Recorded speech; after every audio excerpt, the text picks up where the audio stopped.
Welcome to this week's module over object-oriented programming in C#. We're going to be talking about what I think is one of the biggest topics in this course, because object-oriented programming, or sometimes abbreviated to OOP, isn't just a C# feature. It's a way of thinking about how you structure your code or how you write software. And C# as a language was built from the ground up around these OOP ideas. So understanding them well is going to make every C# program you write from here easier to design and easier to maintain. And since a lot of the programming languages that you will be working with in your career are object-oriented, all of these concepts carry over whether you're going to learn something like Java or move into an object-like language. You can take these concepts about objects and classes and inheritance and composition and just learn how to write them in a specific syntax. So by the end of this lecture, you'll understand what objects and classes are at a kind of a deeper level than maybe where you're at right now, why developers use object-oriented programming at all, and our four techniques: inheritance, method overriding, polymorphism through overloading, and composition. So let's start with the core idea. Object-oriented programming organizes your code around objects, and an object is just an instance of a class. The class is the blueprint. Maybe you've heard this analogy before. The object is the actual thing that we build from the blueprint. So if we were building a house, the blueprint is the physical plan for how that house should be laid out. How many bedrooms, how many bathrooms. But the object is the actual house that we would build from that blueprint. So if I was a contractor and I was building a subdivision of 10 houses, I could build them all from the same blueprint and have 10 houses. But it doesn't mean that every house would be exactly identical. We can have properties that allow us to kind of make each one slightly different. Maybe one is green and one is blue, or one has a black roof and one has a red roof, or one has a paved driveway and one doesn't. So we could have properties that allow us to define specific criteria that go into defining why each instance of an object is different from another. So let's take a look at the diagram that I have here on the slide. This is a different analogy that sometimes hits. This one class, we have class person, which defines what every person object needs to have. So we have a first name, a last name, and a method called getFullName. From that single class definition, we can create as many independent person objects as we want. And we can see we have a person named John Doe, we have a person named Jane Smith, we have a person named Sam Lee. From one class definition, we can have as many of the people that we need with their independent properties, making them unique.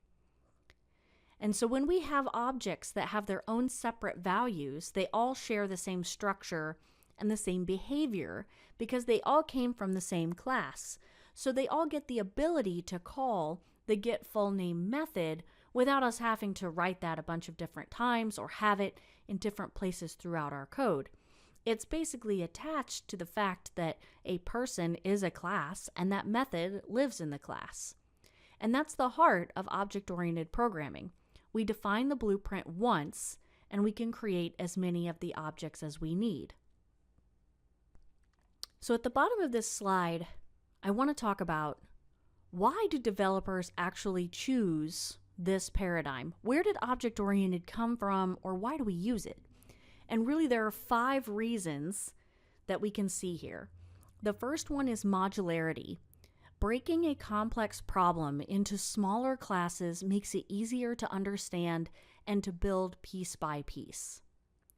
Reusability means once we've written a class, we can reuse it anywhere in our application or even in a different application without rewriting the logic. We can just pick it up and move it like a Lego brick. Encapsulation means we can hide the internal details of a class and only expose what's necessary. This protects the object's internal state from being changed in unexpected ways. We always program from a place of assurance. We want to make sure that other developers working on the same project can't access properties or change values that they really shouldn't be able to without specific safeguards or checks in place. If we are writing our code well, then we're writing it from that place of assurance. I can use a value and know that it's never going to be greater than a certain value or never less than 0 because I've programmed that into the class to check, so we know the value could never be set incorrectly. I don't have to do the check outside in the program logic if I've done my job in the class.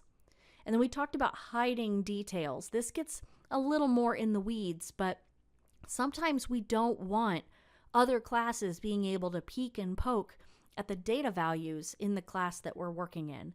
So encapsulation also has this benefit of being able to keep certain information out of the hands of other properties, maybe written from somewhere else inside of your application. Inheritance is a big part of this.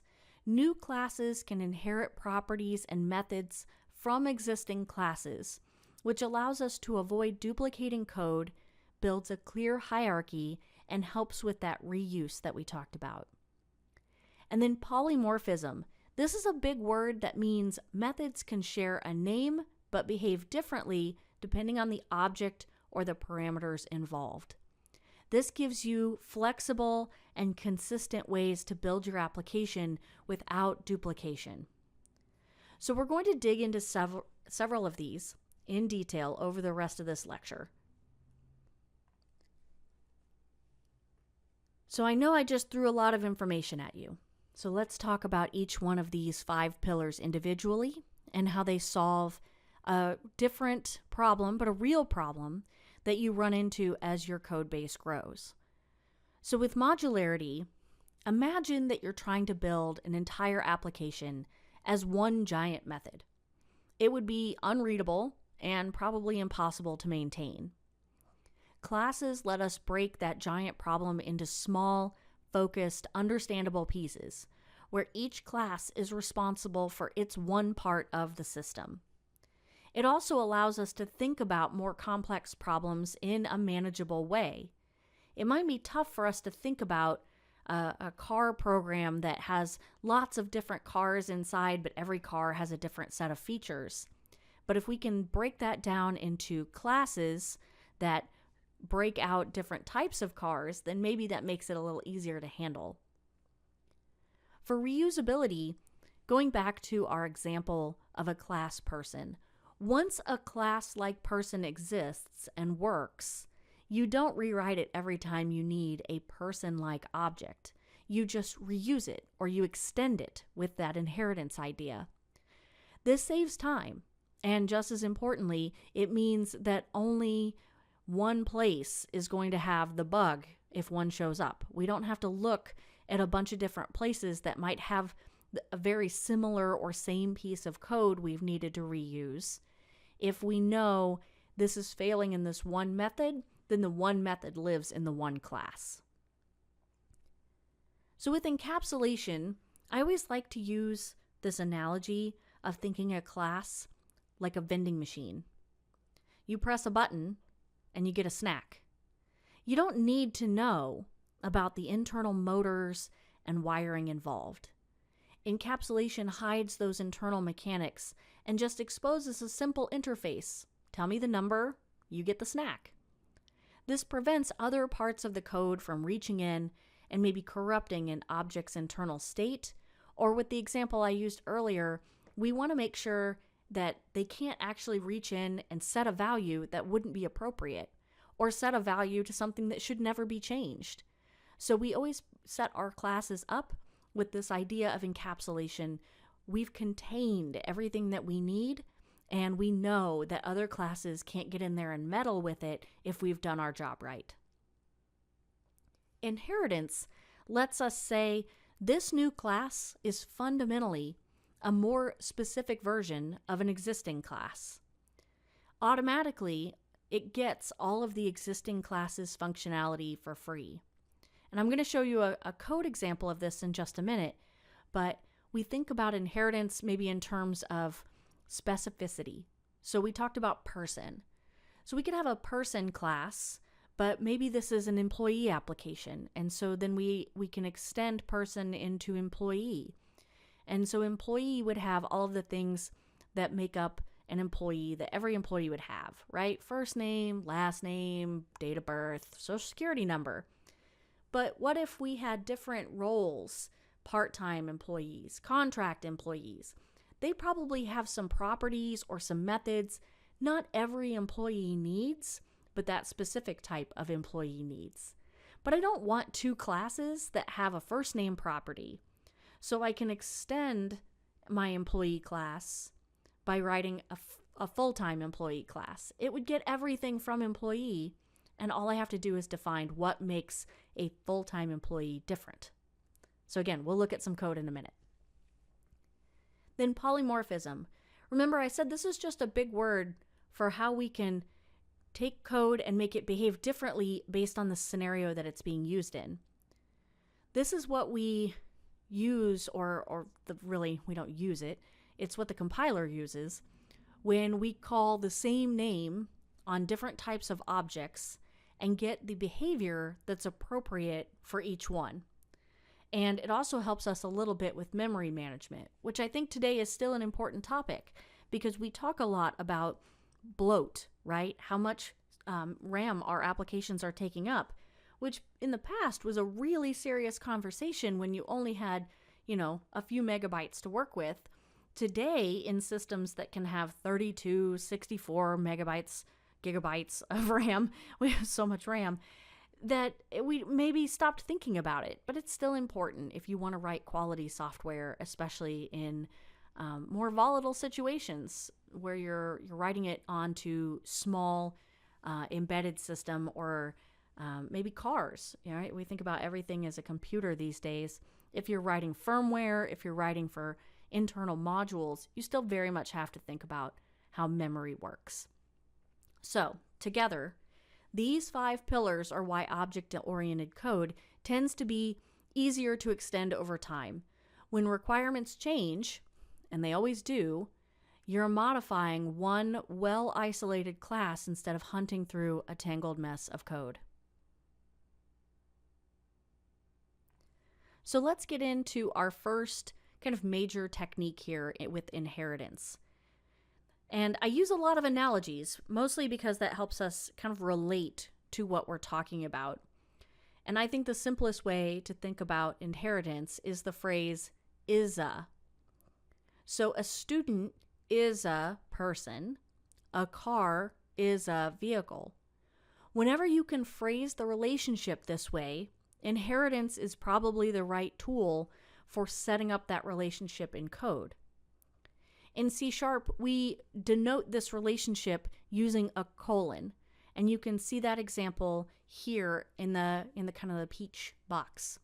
We have our base class. That's the correct term for a class that is being inherited from. It's our base class, person, at the top there with its first name, last name, and get full name method. And then if we want to get more specific, we have the student class declared as class student : person. That colon there is doing all the work for the compiler. It tells it that the student inherits everything public and protected from class person. So we don't have to duplicate and make a student class with first name and last name and a get full name method. We just need the student ID and the course information, because that is what extends or adds on to person to make a student. The terminology here is important. One, I don't want you to sound like a doofus when you get out there and have your first job and you're working amongst professional developers and they're talking about base classes and derived classes and properties and encapsulation, and you're like, I don't know what any of these terms mean. the language that we use as professionals is important for being able to have a shared language for describing the work. So a base class is the class being inherited from. In this example, class person is the base class. A derived class is the class that we are getting and extending from the base class. So student is a derived class of person. And we notice here the student class only explicitly defines those two things, student ID and course. But because of inheritance, it's going to automatically get all of the things from its base class. We don't have to write anything more. The colon person pulls all those things in for us. So an important detail, only public and protected members are inherited. If person had a private field, student wouldn't be able to access it. Private really does mean private, even across inheritance. So take a look at our code example that we have here in the box on the right. We create a new student object. We set first name to John, last name to Doe. We have a student ID and a course. And those properties that we have in student, we can see them because we're creating a new student. And then if we call student get full name, even though we never wrote a get full name method inside of student, it works perfectly because it was inherited directly from person. So maybe you're like, okay, I get it, but why does this matter? Remember, inheritance gives us the code reuse and allows us to create a clean hierarchy. So if you ever need to fix or improve on get full name, you fix it once in person, and every subclass, whether you've created student, teacher, employee, contractor, whatever you build, gets that improvement automatically. So inheritance gets even more powerful when a subclass needs to change how an inherited method behaves. We call this overriding, and it requires two keywords working together, virtual and override. So take a look at our base class person. The getDescription method is marked virtual, right? Public virtual string getDescription. When we have these keywords that we are using as modifiers of a method, it goes between the access, which in this case is public, and the type declaration, which could be void, but in this case is string. This virtual keyword is a signal to the compiler in C# and to anyone reading the code that subclasses, our derived classes, are allowed to replace this method's implementation if they need to. So on the right, we can see the student class provides its own version of getDescription marked with the override keyword. This is the other half of the equation. This tells the compiler, don't use the base class's version of this method when it's called on a student object. I have my own version, and I want you to use this one instead. So if we look closely at what's going on inside of the student version, we can see base.getDescription. And that's where we have that language about the base class. That call reaches back into the parent class and runs the original implementation, what it's supposed to do in that parent or base class. Then we add on to it with the student ID and the course. And so this is kind of an important pattern because we see this a lot.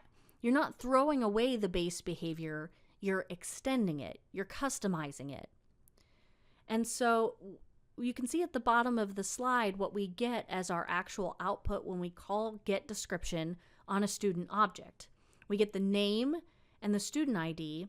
The name part comes from the base class's logic via that base call, and the student ID part is the new logic that the student class has added. So at this point, sometimes students ask, what happens if I forget the virtual keyword in the base class? And the answer is that the override keyword in the subclass won't compile. Your compiler, Visual Studio, C# is going to require virtual on the base method before a subclass is allowed to override it. And this is intentional because the base class has to explicitly opt into being overridden. And this goes back to what I was saying about code that we write with other people. When we're the only ones touching our code base, sometimes we don't care what's going on because we can manage our own self, right? We know what code we can and can't use or what we do and do not want to change. But in large software systems, in business where we have teams of people, we can't always work that way. So we need to actually design code to be written and interpreted as written. So it's used in a way that signals to everyone else what is and is not allowed to be done. And then the other thing I want to point out here is that when we want to change the method implementation between base class and derived class, we do not have to call the base class's version. If getDescription and student wanted to do something wildly different that has nothing to do with the base class person's version of getDescription, that call to base does not have to be in there. That is entirely optional.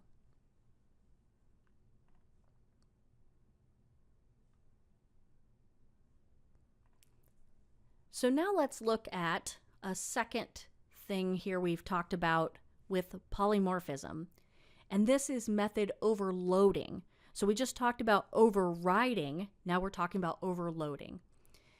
So what we were just looking at, overriding, that happens between a base class and a subclass.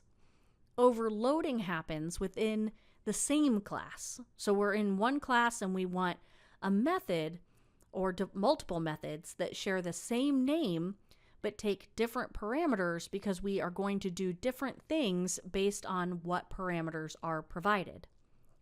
So have a look at the example I've provided here. There are 3 methods all named add. The first takes 2 integers, the second takes 2 doubles, the third takes 3 integers. The method name is identical across all 3, but what differs is that parameter list and the number of parameters and their types. So this allows us to create much cleaner code. And we can see how the compiler decides here on the right which version to actually run. Because if you call add on math operations, you're going to get that little pop-up IntelliSense box that says, hey, add has 3 options. Which of these options are you going to run? And you've seen this multiple times, typically when using calls from like base.NET framework type classes. So like if you call math.squareRoot, math class being built into .NET, square root having several different implementations that are overloaded in the same fashion so that you can have lots of options for passing over the information and running square root on the different types of variables you might need. The technical term for this is called method resolution, when the compiler decides which version to actually run based on the parameters provided. We call that method resolution.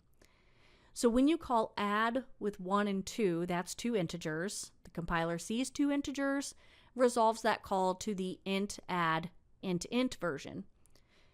And so we can see how based on the different versions of that call, or maybe different variables that are provided as arguments that match the data types, it's going to resolve to the version that fits. All of this happens at compile time. All you have to do to make sure that your code compiles with this method of overloading is that you have called a version of the method that has a version of the parameters you're providing. So I couldn't call one with an int and a double because that's not an option, or I can't call one with 3 doubles because that's not an option. The compiler will know at compile time that that's not allowed and you will get an error. But if you've called it correctly with the right number and right data types of arguments, then the compiler is just going to choose at runtime the correct one. So what this gets you is that you, as the developer, get to write one intuitive name, in this case add, and then let the compiler pick the right implementation depending on what you're adding. This also, again, gives us a little memory bump because methods that are called through method overloading that share a name like this don't take up as much room on the stack, which is that big pile of RAM that's in play, essentially, as methods that are all individual calls under unique names. Not every object-oriented programming language works like that, but that is a .NET feature for sure. And then I want to just kind of flag, I know it's kind of hard to see a little bit at the bottom. I hope that didn't get cut off. But there's a rule that kind of trips up some people, especially students, when you're just getting started.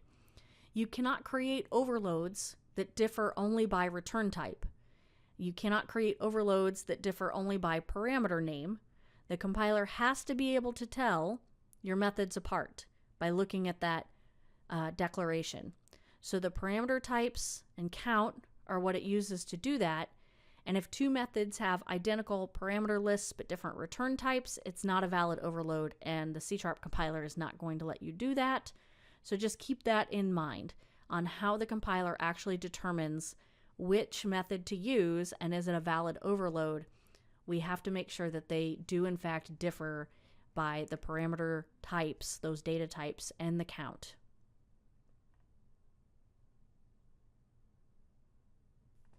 Next, we're going to talk about composition, which we call the has-a relationship. And so far, we've focused on inheritance and that is-a relationship.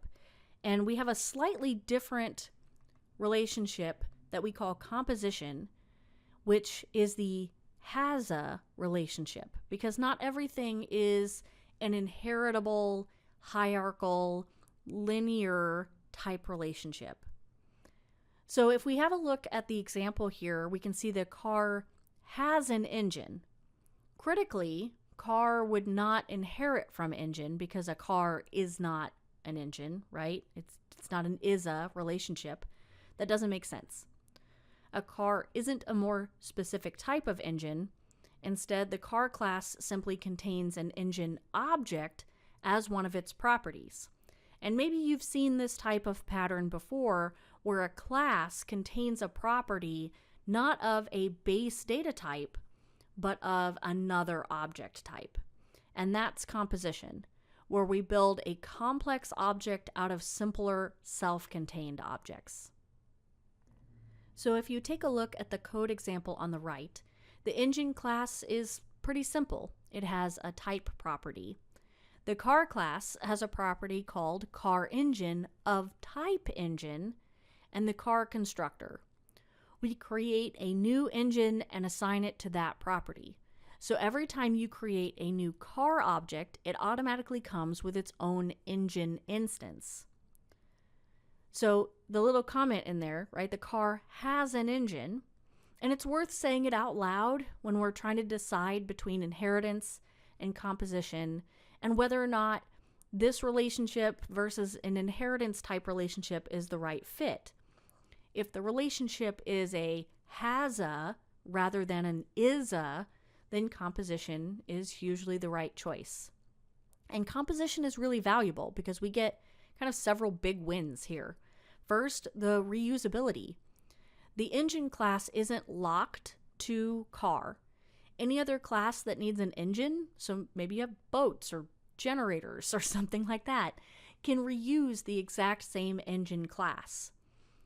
Then we get simplicity. Car and engine each have a narrow, focused responsibility.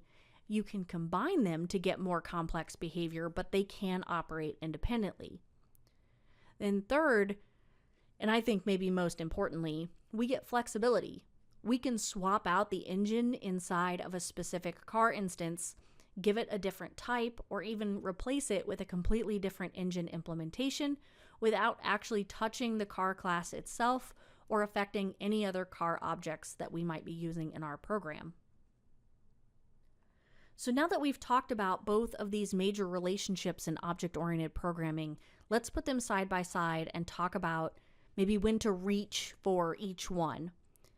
So on the left, inheritance, when we have a genuine is-a relationship, a student really is a kind of person, and a part-time employee is a type of employee. Inheritance creates a class hierarchy and lets us reuse base class members directly. The trade-off is what we would call tighter coupling. The base class is fundamentally tied to its base class's design. If the base class changes in any way, which could be a breaking way, every subclass is going to feel that change. On the other hand, composition. We use this when we have the has-a relationship. A car has an engine. And so composition builds objects out of components and creates much looser coupling because the car class doesn't care about engine's internal implementation. It just uses whatever public interface engine exposes. This makes composition more flexible when requirements shift because swapping a component is usually far less disruptive than restructuring a class hierarchy. So there's a well-known piece of advice in software design, and that's favor composition over inheritance. And that doesn't mean that inheritance is bad. It means that when you're not sure which one to use, composition tends to lead to more flexible, maintainable code because it avoids creating that deep, rigid class hierarchy that can be really difficult to change later. But the real skill in being a software developer isn't about memorizing the rule, it's about asking yourself the right questions for a specific situation. Do you already understand this problem or this object hierarchy in an is-a relationship? Or is it really a has-a relationship that it's tempted to model with inheritance because it seems convenient, but that's not really the way it should work? So we kind of build up a little mental muscle when we're thinking about how to use our classes, and you'll get some kind of experience working on these throughout your classwork. But think about when you're making a design choice, maybe in a personal project, or when I tell you, hey, this is an inheritance relationship, I want you to build your classes this way. See if you can ask yourself those questions to build up that mental muscle of, why did Dr. Ford say to do it this way? Don't just take my word for it. Feel free to kind of internalize what the decision-making process has been to get us here. So finally, some key takeaways. Let's bring this all together. 6 things I really want you to walk away with at the end of this lecture. First, object-oriented programming organizes code around objects. So we have instances of classes that define structure and behavior, which means one class gets many independent objects as a result. Second, encapsulation hides internal details and exposes a clean, safe interface, protecting an object's internal state from unintended changes. Always program with assurance. Don't let that intern mess up your code. Third, inheritance lets a subclass reuse and extend a base class's members using the colon symbol. And remember, only public and protected members come along. Fourth, polymorphism lets one method name behave differently, either through overloading, where we have multiple methods, same name, different parameters within one class, or through overriding, where a subclass replaces a base class's virtual method using the override keyword. Fifth, composition builds complex objects out of simpler ones using a has-a relationship. This gives you reusable, flexible components without the tight coupling of inheritance. And then 6, choosing between inheritance and a composition relationship comes down to asking whether that relationship is truly is-a or has-a, and when in doubt, composition is usually the safer, more flexible choice. But remember, think about it and build up that mental muscle of asking so you start to really get a feel for what is the decision being made.